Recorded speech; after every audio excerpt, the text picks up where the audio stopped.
Today, the tips I'm going to give you is to assist you with your drilling. As many of you would have experienced, drilling holes in steel, you don't always achieve the size where you're getting poor finishes from your drill. So I'm going to give you a little tip today on how to drill in mild steel and also into brass. Now, if we start with the mild steel, I've prepared a little block of mild steel here. We're going to drill a 10mm hole in there, perfectly sized and with a good finish. Now, very often when one buys a drill, it doesn't perform as it should, and you find yourself having to sharpen it, or your drills are old and you go and resharpen them, and then you don't get the same results. Now, on your drill, your web lengths and the angles is fairly critical. Now, when you sharpen by hand, you're relying on your eye, and you may not achieve the right result from sharpening. You go back to your machine, you find that your sizes are oversized. That's because you've got more load on one flute than on the other, which tends to pull the drill skew. Or the center point is off center, again, forcing the drill to work through the center point, throwing means one long edge, one short edge. So what we're going to do today, we've got a drill that's been sharpened by hand. In the mild steel, I'm going to put a center drill, a pilot hole, and then we're going to size it with another drill. In the brass, we're going to do two exercises. I'm going to use the same drill that we used to drill the mild steel, just to show you a nice finish on the brass. And then we're going to do another little one where with brass we have another problem, especially when you've got a pilot hole. Your drills tend to bite and they want to screw in and run ahead of themselves. I'm going to show you a little trick how to either limit that or prevent it in total. Right, okay, here we go. We'll work on the mild steel first.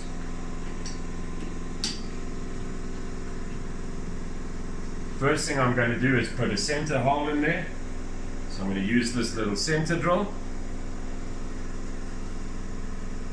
This is a lovely little machine. It's an old machine. I've had it since 1994. It was one of my first machines. It's a little Italian machine.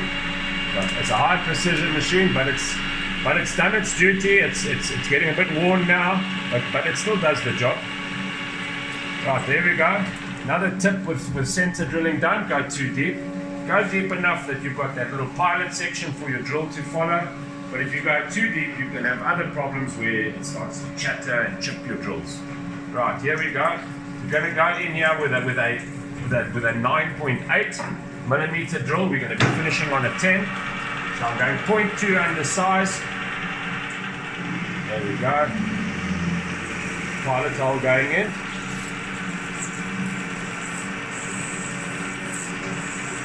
Always break your shaving so you don't get too long a shaving, so you're pecking yourself by hand as you go through. It helps the drill a little bit, doesn't clog up. Also gets coolant to the front face of the drill, keeping the cutting edge nice and cool.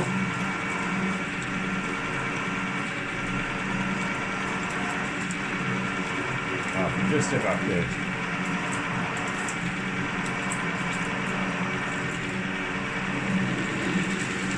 Right, there we go. Now we're through. Now we're going to change to the 10mm drill. Right, now, what I'm going to do with the 10mm drill, I've got a little square honing stone here.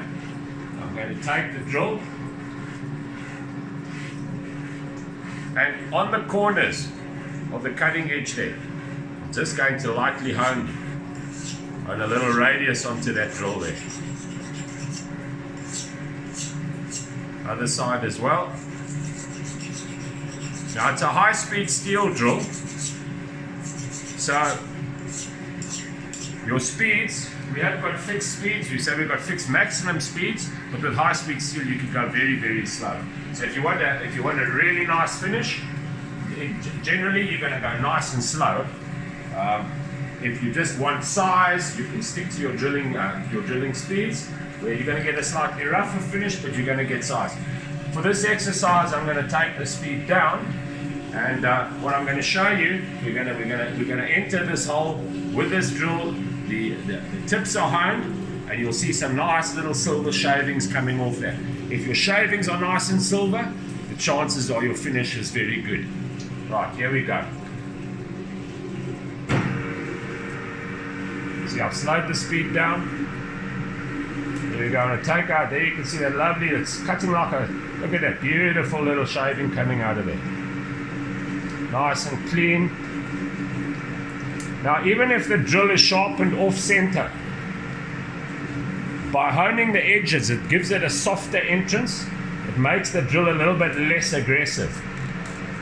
Because when it's aggressive and it's getting pulled to one side, it tends to scratch. It also bites in, the one flute goes in a little bit deeper than the other, and that's why you're getting an oversized hole. By polishing the edges and rounding that slightly, it then gives it a nice soft entry, and it limits or prevents it going off skew. Okay, now I'm not going to drill all the way through.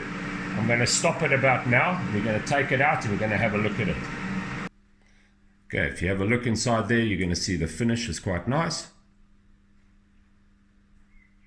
Okay, and the way I'm going to just test it for this demonstration, I'm just going to take the back end of a 10mm. You can take the back end of this 10mm countersink, and you'll see there, nice fit. It's almost like a reamed fit. There we go. Perfect. Okay, right, now we're going to do the same exercise, but this time we're going to do it with a piece of brass. We're not going to go in with 3 drills on the first round. We're going to go with 2 drills, the center drill and the 10mm drill. And you will also see there how by breaking those edges in the brass, which tends to give a bit of a rough finish if the drills are hand sharpened and you've got sharp edges. So with those little honed up edges, you'll see we're going to get a nice finish.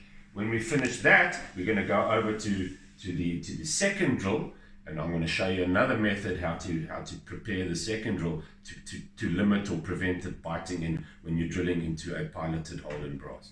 Right, so let's go. Here's our little piece of brass for test number 1.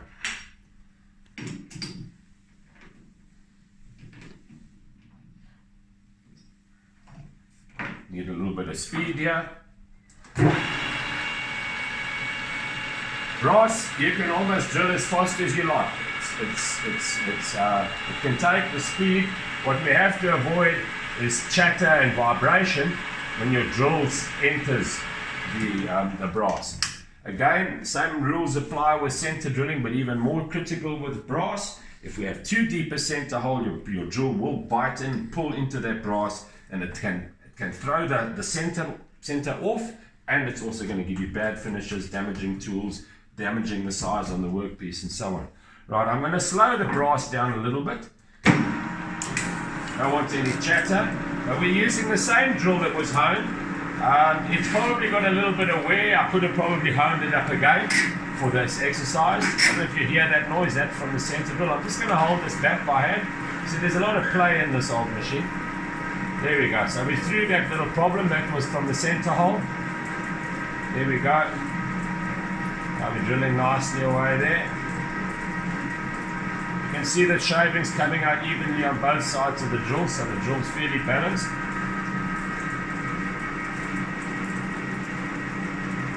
Right, there we go. Stop it there. Put it out.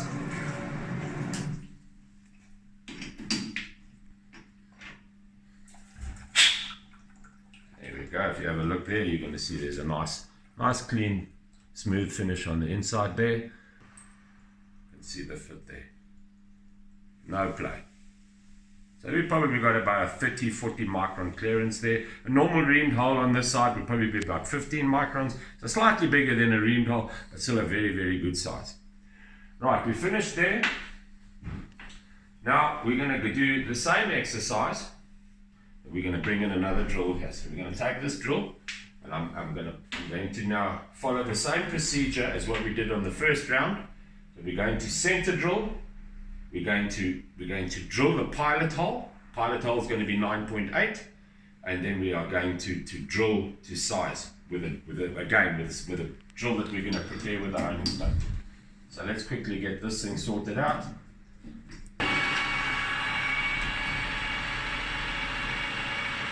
I'm not going to go so deep this time. You saw it biting a little bit on the other one. It just starts at that hole. Now I'm going to go to my 9.8mm drill. And again, this time I'm going to hold my tailstock just to try and prevent it biting in.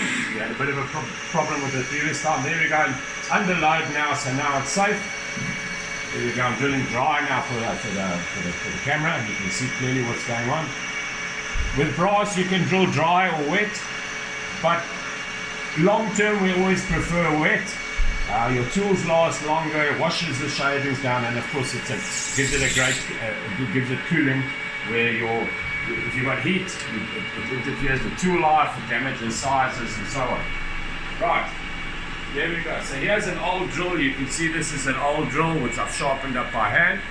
Now what I'm going to do, first exercise, I'm just going to break these edges on the flute here. Now what this does is it reduces the cutting action on it, and it's a little bit more of a shearing action. It puts more pressure on the tool when it enters the hole, so that it can't bite in. Now a lot of the turning tools, if we work with high-speed steel turning tools, we either work at that not without any cutting angles whatsoever, or very moderate cutting angles. Now we can do the same with this drill. So I've just blunted this drill, or not necessarily blunted it, but I've reduced that cutting action on the side there. Now again, hone the edges up, just there where the flutes end there. Nice little radiuses on there. Nice little honing stone. Right, there we go. Now let's see if it's going to do its job. In this case, I've drilled right through, so we're going to go right through with this one. Okay. Let's see how we do. I'm going to hold it again. There we go. That's better. You see, although it can take the speed, it starts to chatter and vibrate. The moment you're getting vibration going through there, you start having problems. I'm going to put a bit of coolant there. You know, it's crying a bit there. The amount of damage our finish, just for the camera, I didn't want to put the coolant on, but you can hear immediately I put a little bit of coolant on there. It's got a lubrication action, it's got a cooling action. Now there's no more noise coming out of it.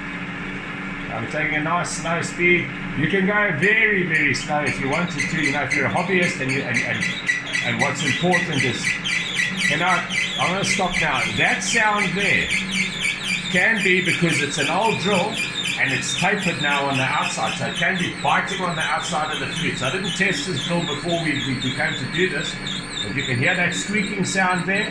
That's because the front might be smaller than the back, because over years the drills wear, and then you tend to get that squeak because it's actually forcing its way in. Okay, right, let's slide it out. I'm not happy about the squeaking and crying that the drill was making, but for this exercise I think we're going to see a lovely well-sized hole with a fairly good finish. Right, there we go. It looks like a burnished hole. Lovely. Okay, and then again, this time we probably got even a better fit. There we go. It doesn't want to go in. So that's as good as a reamed fit now achieved with a drill. Tip of the day.